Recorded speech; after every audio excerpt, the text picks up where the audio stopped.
नमस्कार, न्यूज 18 देख रहे हैं आप। मैं हूं आपके साथ आरजू साईं।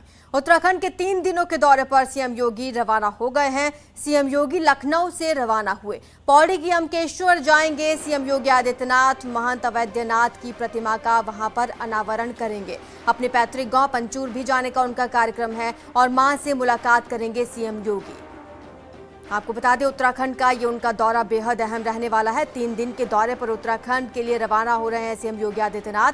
पौड़ी की यमकेश्वर जाएंगे सीएम योगी और यहां पर अवैधनाथ की प्रतिमा का अनावरण करेंगे, जिसके बाद अपने पैतृक गांव पंचूर भी जाएंगे। वहां पर कार्यक्रम रखा गया है। अपनी मां से मुलाकात करेंगे सीएम योगी। आपको बता दें, न्यूज 18 के साथ एक्सक्लूसिव इंटरव्यू में उन्होंने ये जिक्र किया था कि हो सकता है चुनाव के बाद वो अपने पैतृक गांव जाएं और अपनी मां से मुलाकात करें। आपको बता दें कि उत्तराखंड का दौरा उनका बेहद अहम रहने वाला है। अपने पैतृक गांव पंचूर जाएंगे और वहां पर अपनी मां से करीब 5 साल बाद उनकी मुलाकात होने वाली है।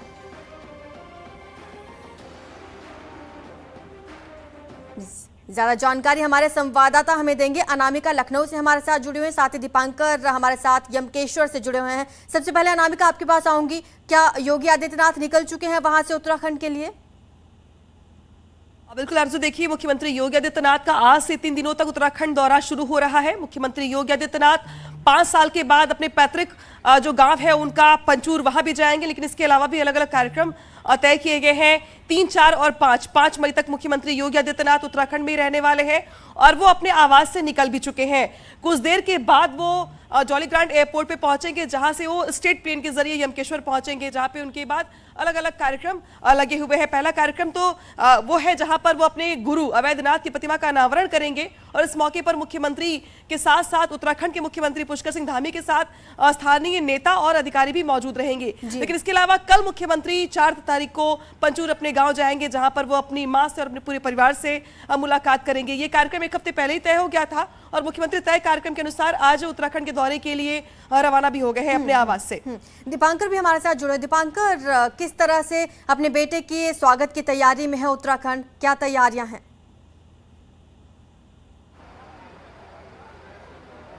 हाँ बिल्कुल, अगर मैं बात करूं, जो बात अभी अनामिका कह रही थी कि सबसे पहला जो कार्यक्रम है वो है और जो डिग्री कॉलेज बिछानी है वहां पर आएंगे योगी आदित्यनाथ। और आप देखेंगे कि मंच में इस वक्त उत्तर प्रदेश की जो सीएम सिक्योरिटी होती है वो पूरे यहाँ पर इस समय चेकिंग चल रही है कि मंच पूरी तरह तैयार हो। इस मंच पर मुख्यमंत्री योगी आदित्यनाथ, उत्तराखंड के मुख्यमंत्री पुष्कर सिंह धामी, धन सिंह रावत, इसके अलावा सतपाल महाराज, 3-4 बड़े नेता यहां पर मौजूद रहेंगे। लेकिन सबसे खास बात यह है कि जहां पर मुख्यमंत्री योगी आदित्यनाथ का जन्म हुआ और जहां उनका बचपन बीता, आज वो वहां बतौर मुख्यमंत्री आ रहे हैं। इससे पहले 2017 में, तब वो उत्तर प्रदेश के मुख्यमंत्री नहीं बने थे, यहां पर चुनावी जनसभा में आए थे। 2022 में जब उत्तराखंड का विधानसभा चुनाव हुआ तब भी उन्होंने यहां पर रैलियों को संबोधित किया। जहां पर रैलियां की वहां पर रिजल्ट भी अच्छा दिखा। अब आज वो दूसरी बार जब वो शपथ ले चुके हैं उत्तर प्रदेश के मुख्यमंत्री के तौर पर और आज अपने इस राज्य में आ रहे हैं, गृह राज्य में आ रहे हैं। आप देखेंगे महिलाएं हैं, तमाम गांवों से अलग अलग लोग पहुंचे हैं। इस डिग्री कॉलेज में जो बच्चे पढ़ते हैं वो पहुंचे, कुछ बुजुर्ग महिलाएं भी यहां पर पहुंची हैं। आप कहां से आए? कांडी से। कांडी से। योगी जी को सुनने आए, देखने आए? देखने आए योगी जी को। तो बचपन में क्या पता है आपको योगी जी यहीं रहते हैं? आपने कभी देखा सुना इससे पहले? नहीं देखा तो नहीं है। हाँ, तो बिल्कुल दीपांकर, जिस तरह से आपने बातचीत भी की वहां पर पहुंचे हुए लोगों से, तो दिख यही रहा है कि सभी लोग उत्साहित हैं सीएम योगी के उत्तराखंड दौरे को लेकर। बहुत बहुत शुक्रिया आप दोनों का इस तमाम जानकारी के लिए। तो यमुनोत्री धाम के कपाट खुल चुके हैं। यमुनोत्री धाम में श्रद्धालुओं की भारी भीड़ देखी गई। यमुनोत्री धाम को फूलों से बेहद खूबसूरत तरीके से सजाया गया है। 11:15 बजे गंगोत्री धाम के कपाट खोल दिए गए हैं और इसी के साथ 4 धाम यात्रा का आगाज हो चुका है। तस्वीरें आप देख रहे हैं, यहाँ पर पूरे विधि विधान के साथ पूजा पाठ किया गया, जिसके बाद आप देख रहे हैं किस तरह से यहाँ पर पुष्कर सिंह धामी भी मौजूद रहे, उनका भी जोरदार स्वागत किया गया और श्रद्धालुओं की भीड़ यहाँ पर देखी गई। देश के कोने कोने से लोग यहाँ पर 4 धाम यात्रा के लिए पहुंचे हुए हैं। आज गंगोत्री और यमुनोत्री के कपाट खोल दिए गए हैं। 4 धाम यात्रा का आगाज हो चुका है। अक्षय तृतीया है आज और इसी मौके पर आज 4 धाम यात्रा का आगाज हुआ।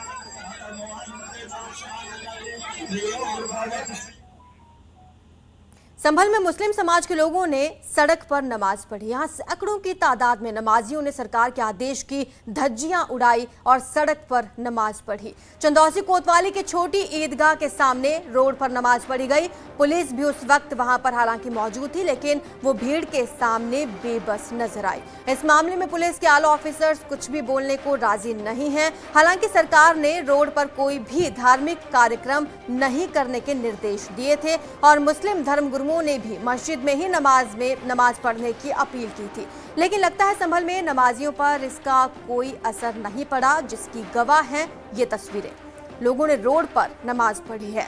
सरकार ने हालांकि सड़क पर नमाज पढ़ने पर रोक लगाई थी, पुलिस प्रशासन को भी मुस्तैद किया गया था, लेकिन संभल से ये तस्वीरें आई हैं जहां पर चंदौसी के छोटी ईदगाह के बाहर ये नमाज पढ़ी गई। भीड़ के सामने पुलिस बेबस नजर आई। हालांकि आप तस्वीरों में देख सकते हैं कि पुलिस के जवान यहां पर तैनात किए गए हैं, लेकिन इसके बावजूद सड़क पर नमाज पढ़ी गई क्योंकि भीड़ के आगे पुलिस भी बेबस नजर आई। एक्सक्लूसिव तस्वीरें आपको दिखा रहे हैं। चंदौसी के छोटी ईदगाह के सामने की ये तस्वीरें हैं जहां पर मुस्लिम समुदाय के लोग पहुंचे और इन्होंने ईदगाह के बाहर सड़क पर नमाज पढ़ी। दो तस्वीरें आपकी स्क्रीन पर हैं, आप देख सकते हैं। यहाँ पर ईदगाह के बाहर नमाज पढ़ी गई, भीड़ यहाँ पर नजर आई और मार्केट में भी खूब भीड़ देखी गई। हालांकि पुलिस के जवान यहाँ पर डिप्लॉय किए गए थे, लेकिन वो भी भीड़ के सामने बेबस नजर आई। एक तरफ संभल से तस्वीर है, दूसरी तरफ शाहजहांपुर से तस्वीरें। ऐसी ही कई तस्वीरें अलग अलग इलाकों से सामने आई हैं जहां पर ईदगाह के बाहर नमाज पढ़ी गई है। संभल से हमारे संवाददाता सुनील जुड़ चुके हैं। सुनील, ज्यादा जानकारी हमें देंगे। क्या हुआ सुनील? वहां पर ईदगाह में जगह नहीं थी, पुलिस भी वहां पर हालांकि मुस्तैद थी, फिर भी सड़क पर नमाज पढ़ी गई। जी, मैं आपको बता दूं, चंदौसी का मामला है। चंदौसी कोतवाली क्षेत्र का छोटा ईदगाह है, यहाँ का मामला है। तो गौशाला रोड इससे प्रभावित हुई है यहाँ सड़क पर नमाज पढ़ने से, लेकिन ये पहले से नमाज यहाँ बाहर सड़क के बाहर पढ़ी जा रही थी। तो यहाँ पर पुलिस अधिकारी हैं, इस संबंध में पुलिस मौजूद है। पुलिस अधिकारी इस मामले में बोलने को तैयार नहीं है, कोई नई चीज विवाद नहीं चाहते, लेकिन ये नमाज सड़क पर पढ़ी गई है, इससे रास्ता अवरुद्ध हुआ है। ये तस्वीरों में साफ साफ देखा जा सकता है। जी, शुक्रिया आपका सुनील इस तमाम जानकारी के लिए। अब हम रोड पर नमाज की आपको दो तस्वीरें हमने दिखाई, संभल और शाहजहांपुर की, और अब बढ़ते हैं अपनी अगली खबर की ओर। दरअसल यूपी के से ही यह खबर है। देश भर में आज काफ़ी धूमधाम से ईद मनाई जा रही है, जिसको लेकर लखनऊ के ऐश बाग में शाही तौर पर नमाज अदा की गई। वहीं रामनगरी अयोध्या की अगर बात करें तो यहाँ पर भी ईद और अक्षय तृतीया के मौके पर कौमी एकता की अनोखी मिसाल देखने को मिली। दरअसल रामलला के प्रधान पुजारी आचार्य सत्येंद्र दास बाबरी पक्षकार रहे इकबाल अंसारी के आवास पर ईद की बधाई देने पहुंचे। ये तस्वीरें आपकी स्क्रीन पर है। एक्सक्लूसिव विजुअल्स आपको दिखा रहे हैं जहां पर इकबाल अंसारी ने उनका स्वागत किया। रामलला के प्रधान पुजारी ने इकबाल अंसारी को गले लगाकर ईद की बधाई दी। उधर इकबाल अंसारी ने रामलला के प्रधान पुजारी आचार्य सत्येंद्र दास को अक्षय तृतीया की बधाई दी। बेहद खूबसूरत नज़ीरें, ये तस्वीरें आप देख पा रहे हैं। कौमी एकता की मिसाल यहाँ पर कायम की गई है।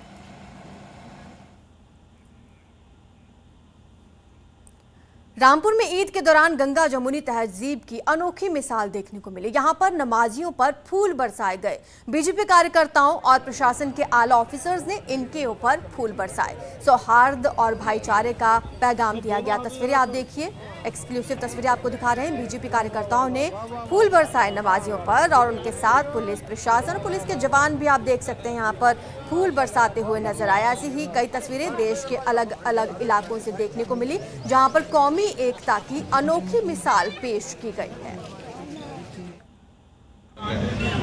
मैं पैगाम देना चाहता हूं कि ईद सभी का त्यौहार है और साल में एक बार ये ईद आती है। 30 दिनों के बाद, रमज़ान के बाद ये ईद आई है और पूरे हिंदुस्तान में कुछ लोग माहौल को ख़राब करना चाहते हैं। हम ईद के मौके पे आके जो रामपुर का मिजाज है, यहाँ की गंगा जमनी तहजीब है, यहाँ का भाईचारा है, यहाँ का सौहार्द है, उसे कायम रखें और पूरे हिंदुस्तान के लोग यहाँ रामपुर के लोगों से सबक लें, क्योंकि भाईचारे के बिना कुछ नहीं है। उत्तर प्रदेश समेत देश भर में आज काफी धूमधाम से ईद मनाई जा रही है। इसको लेकर लखनऊ के ऐशबाग में शाही ईदगाह में नमाज के दौरान कई दिग्गज नेता भी पहुंचे। डिप्टी सीएम ब्रजेश पाठक और नेता विपक्ष अखिलेश यादव लोगों को बधाई देने के लिए पहुंचे। इसके बाद पूर्व डिप्टी सीएम दिनेश शर्मा भी वहां पर पहुंचे और लोगों को मुबारकबाद दी। दो तस्वीरें आप देख रहे हैं, एक तरफ ब्रजेश पाठक आपको नजर आ रहे हैं, दूसरी तरफ अखिलेश यादव। ईद के शुभ अवसर पर पूरे प्रदेशवासियों को, मुस्लिम भाई बहनों को, बच्चों को हृदय से शुभकामनाएं देता हूं। उत्तर प्रदेश सरकार की तरफ से शुभकामनाएं देता हूं। लखनऊ वैसे भी तहजीब का शहर है, हम सब भाई मिलकर के सभी त्योहारों को मनाते हैं। तो इस बार का त्यौहार कुछ विशेष प्रकार का है। आप देख रहे होंगे जिस ढंग से हमारे मुस्लिम भाइयों ने अपनी तरफ से परिसर के अंदर नमाज पढ़ी है। मैं माननीय न्यायालय का आदर के लिए, जो माननीय न्यायालय के आदेश का अनुपालन हमारे सभी भाइयों ने किया, उसके लिए मैं विशेष रूप से अभिनंदन करता हूं और बधाइयां देता हूं कि वास्तव में जब कहीं सौहार्द देखना है तो प्रदेश में, उत्तर प्रदेश में देखना है। ईद के मुबारक मौके पर अखिलेश यादव ईदगाह पहुंचे हैं लोगों को मुबारकबाद देने। अखिलेश जी, सबसे पहले आपको भी ढेरों मुबारकबाद। क्या संदेश देना है आज? मैं बधाई देना चाहता हूं और ईद के त्यौहार पर बहुत बहुत मुबारकबाद। ईद जहां खुशियां लेकर के आई है, वहीं हमें उम्मीद है कि आने वाले समय में जो हमारे भारत का भाईचारा का जो संदेश है, गंगा जमनी तहजीब है, और आगे बढ़ेगी। ये तहजीब इसी तरीके से बनी रहे, हमारे आपके बीच में इसी तरीके से भाईचारा बने, ऐसी हमारी कामना है। उधर संभल में उस वक्त हड़कंप मच गया जब एक ही समुदाय के दो गुट आपस में भिड़ गए।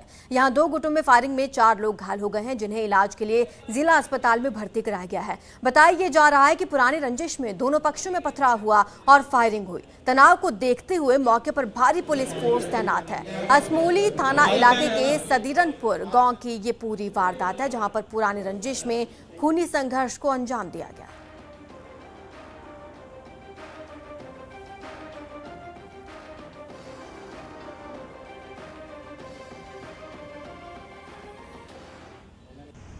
थाना असमौली के अंतर्गत ग्राम सधीरनपुर से आज सुबह जानकारी प्राप्त हुई कि दो पक्षों के बीच में आपस में पुराने विवाद को लेकर संघर्ष हो गया है, जिसमें दोनों तरफ से ईंट पत्थर चलने व अवैध शस्त्रों से फायरिंग की सूचना प्राप्त हुई है। मौके पर पुलिस के द्वारा जांच की जा रही है। यह प्राप्त हुआ है कि दोनों ही पक्ष मुस्लिम समुदाय से संबंध रखते हैं। एक पक्ष से गुलाम मुर्तजा फिरोज घायल हुए हैं, दूसरे पक्ष से मुजीब घायल हुए हैं। तीनों जो घायल हैं उनको उपचार हेतु रवाना किया गया है। मौके पर जो अन्य अभियुक्त हैं उनकी गिरफ्तारी का प्रयास चल रहा है और मौके पर शांति व्यवस्था इस समय पूरी तरह से कायम है। पुलिस मौके पर उपस्थित है। कासगंज में बेलगाम रफ्तार का कहर देखने को मिला जब बोलेरो और टेम्पो के बीच भीषण टक्कर हो गई। इस हादसे में 8 लोगों की मौत हो गई है और 10 लोग गंभीर रूप से घायल हैं। बताया जा रहा है कि बोलेरो सवार कायमगंज से सत्संग में शामिल होने बहादुर नगर जा रहे थे और पटियाली इलाके में अशोकपुर हाईवे पर हादसे का शिकार हो गए। मौके पर पहुंची पुलिस ने घायलों को पहले सामुदायिक स्वास्थ्य केंद्र में भर्ती कराया। सभी लोगों की नाजुक हालत को देखते हुए जिला अस्पताल रेफर कर दिया गया। सीएम योगी ने इस हादसे पर दुख जताया है और घायलों के बेहतर इलाज के निर्देश दिए हैं। दो तस्वीरें आप देख पा रहे हैं, भीषण हादसा हुआ। दरअसल सीएम योगी ने भी इस हादसे पर अपना दुख जताया है। बोलेरो और टेम्पो में भीषण टक्कर हुई है ये और मौके पर ही 7 लोगों की मौत हो गई है, वहीं 7 से ज्यादा लोग घायल भी हुए हैं।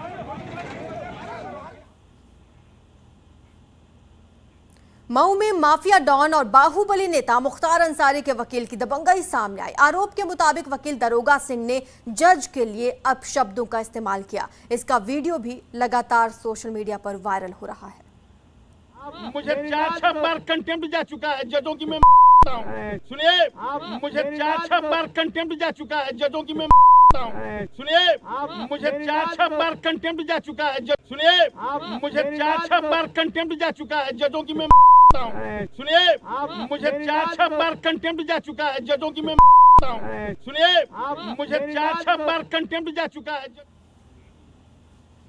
शिवपाल यादव ने अखिलेश यादव पर निशाना साधा। बिना नाम लिए अखिलेश पर उन्होंने निशाना साधा। कहा हमने उसे चलना सिखाया और वो हमें रौंदते चला गया। बड़ा निशाना बिना नाम लिए शिवपाल यादव ने साधा अखिलेश यादव पर। आपको बता दें, शिवपाल यादव का एक बयान सामने आया, कहा हमने उसे चलना सिखाया और वो हमें रौंदते हुए निकल रहा है। नाम लिए बगैर अखिलेश पर निशाना साधा। लगातार इन दोनों में वार पलटवार का सिलसिला जारी है, आरोप प्रत्यारोप का सिलसिला जारी है। आपको बता दें कि उन्होंने ट्वीट किया है और लिखा है, अपने सम्मान के न्यूनतम बिंदु पर जाकर मैंने उसे संतुष्ट करने का प्रयास किया। इसके बावजूद भी अगर नाराज हूं तो किस स्तर तक उसने हृदय को चोट दी होगी। हमने उसे चलना सिखाया और वो हमें रौंदते चला गया। एक बार पुनः पुनर्गठन, आत्मविश्वास व सबके सहयोग की अप्रतिम शक्ति से ईद की मुबारकबाद। तो ईद की मुबारकबाद देते हुए उन्होंने अखिलेश यादव पर बिना नाम लिए बड़ा निशाना साधा है। ट्वीट आप उनका देख पा रहे हैं, ये ट्वीट कर उन्होंने निशाना साधा है, कहा हमने उसे चलना सिखाया और वो हमें रौंदते हुए चला गया। बड़ा निशाना शिवपाल यादव का अखिलेश यादव पर। ज्यादा जानकारी हमारे संवाददाता अलाउद्दीन हमें देंगे। अलाउद्दीन, आपने सुना होगा ये ट्वीट उन्होंने किया है और बिना नाम लिए साफ तौर पर अखिलेश यादव पर निशाना साध दिया है। जी हाँ, बिल्कुल। आज ईद का दिन है, हालांकि उनका मकसद ऐसा शो होता है कि ईद की मुबारकबाद दे रहे हैं, लेकिन वो लाइन आखिर में आ रही है। उससे पहले तमाम जो बातें कही गई हैं वो न सिर्फ चुनाव से पहले के पूरे एपिसोड को इशारतन बताया गया है, बल्कि उन्होंने कहा कि न्यूनतम बिंदु पर, यानी कि एक सीट पर जाकर के उन्होंने समझौता किया और साथ में चुनाव में वो साथ में रहे। इसके बावजूद में नाराज नहीं रहा। लेकिन इन तमाम एपिसोड के बाद उन्होंने अपने दिल की बात कहते हुए लिखा है कि हालांकि इन तमाम एपिसोड से उन्हें बहुत दिली तकलीफ हुई, हृदय में उनके आघात पहुंचा है, लेकिन इन तमाम चीजों के बाद भी वो चलते रहेंगे। 2-3 लाइनें भी बड़ी अहम है कि हमने उसे चलना सिखाया और वो हमें रौंदते चला गया। यानी कि वो तमाम जो बचपन की कोशिश है उसको उन्होंने इस ट्वीट में किया है। तो हालांकि इशारतन नाम का जिक्र नहीं है, लेकिन आप मान के चलें ये ट्वीट उसी तरफ इशारा कर रहा है। बिल्कुल अलाउद्दीन, और उन्होंने ये भी कहा था कुछ दिन पहले उनसे बातचीत जब हुई थी कि ईद के बाद एक बड़ा ऐलान वो कर सकते हैं। क्या लगता है आपको, क्या हो सकता है उनका ऐलान? बाद संगठन पूरी तरह से भंग देखेंगे तो प्रवक्ता को छोड़ के शिवपाल सिंह यादव साहब की जो पार्टी है प्रोग्रेसिव समाजवादी पार्टी, उसकी तमाम बॉडी भंग। इसके बाद उन तमाम संगठनों को मेन बॉडी हो ईद के बाद नामों के जी की जाए। जी बिल्कुल। और अब बिल्कुल अलाउद्दीन, और इसी बात का इंतजार हो रहा है कि क्या बड़ा ऐलान शिवपाल यादव कर सकते हैं। बहुत बहुत शुक्रिया आपका इस तमाम जानकारी के लिए। तो ये आप ट्वीट देख पा रहे हैं, शिवपाल यादव ने ट्वीट कर अखिलेश यादव पर निशाना साधा है। हालांकि उन्होंने नाम का जिक्र नहीं किया, लेकिन साफ तौर पर अखिलेश यादव पर निशाना साधा गया है। ब्रेक के बाद आपका स्वागत है। खबर गाजियाबाद से है, जहां पर एक 6 साल के लापता बच्चे को पुलिस ने चंद घंटों में ही ढूंढ लिया और परिजनों के सुपुर्द कर दिया। दरअसल मधुबन बापू धाम इलाके से 6 साल का वंश लापता हो गया था। इसी बीच सोशल मीडिया के जरिए बच्चे के परिजनों को सूचना मिली और बच्चे के परिजन थाने पहुंचे। बच्चे की पहचान कर उन्होंने बताया कि वो घर से बाहर खेलते हुए गुम हो गया था।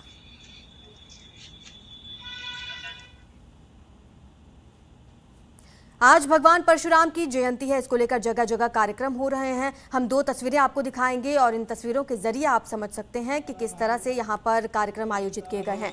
सीतापुर और शाहजहांपुर की ये तस्वीरें आप देख रहे हैं। यहाँ पर धूमधाम से परशुराम जयंती मनाई गई। यहाँ ब्राह्मण समाज के लोगों ने सरोजनी वाटिका में स्थित भगवान परशुराम की मूर्ति के सामने हवन पूजन किया।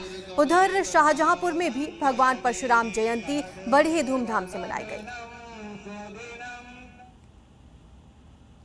फिलहाल इतना ही, आप देखते रहिए न्यूज़ 18।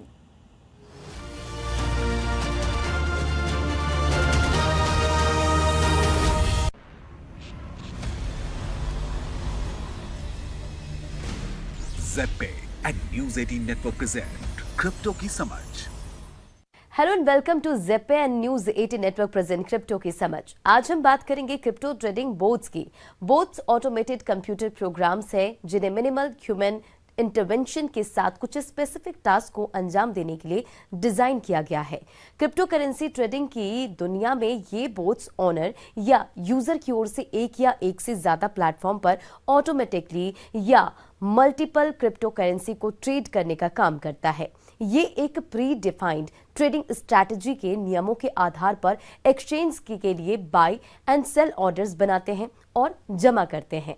इसका मतलब ये हुआ कि ये बोट्स डेटा और ट्रेंड्स के आधार पर व्यापार करते हैं, ना कि इमोशन के आधार पर।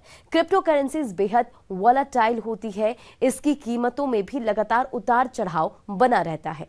निवेशक दुनिया भर में कहीं भी किसी भी वक्त क्रिप्टो करेंसी ट्रेडिंग कर सकते हैं। यहीं पर एंट्री होती है क्रिप्टो ट्रेडिंग बोट्स की। ये एक ऑटोमेटेड टूल है जो निवेशकों की तरफ से व्यापार करते हैं और ट्रांजैक्शन एग्जीक्यूट करते हैं। एक ह्यूमन ट्रेडर एक समय में कितना डेटा प्रोसेस कर सकता है, इसकी एक स्पेसिफिक लिमिट है, लेकिन बोट्स आसानी से बड़ी मात्रा में डेटा को मैनेज कर सकते हैं और प्लॉसिबल कंक्लूजन्स पर पहुंच सकते हैं। इसके लिए आपको किसी प्रोग्रामिंग नॉलेज की जरूरत भी नहीं है। ये ट्रेडिंग बोट्स आपको मार्केट मॉनिटरिंग में वक्त जाया करने से भी बचाता है और इसके जरिए आप अपने ट्रेड के नियम तय कर सकते हैं। इनमें ये कोई भी क्राइटेरिया मीट नहीं होता है तो बोट दूसरे सभी ऑर्डर कैंसिल कर देगा और ट्रेडिंग बंद कर देगा। कुछ ट्रेडर्स मल्टीपल ट्रेडिंग बोट्स का इस्तेमाल करते हैं ताकि अपने रिस्क को डाइवर्सिफाई कर सके। आज के एपिसोड के लिए बस इतना ही। Take care.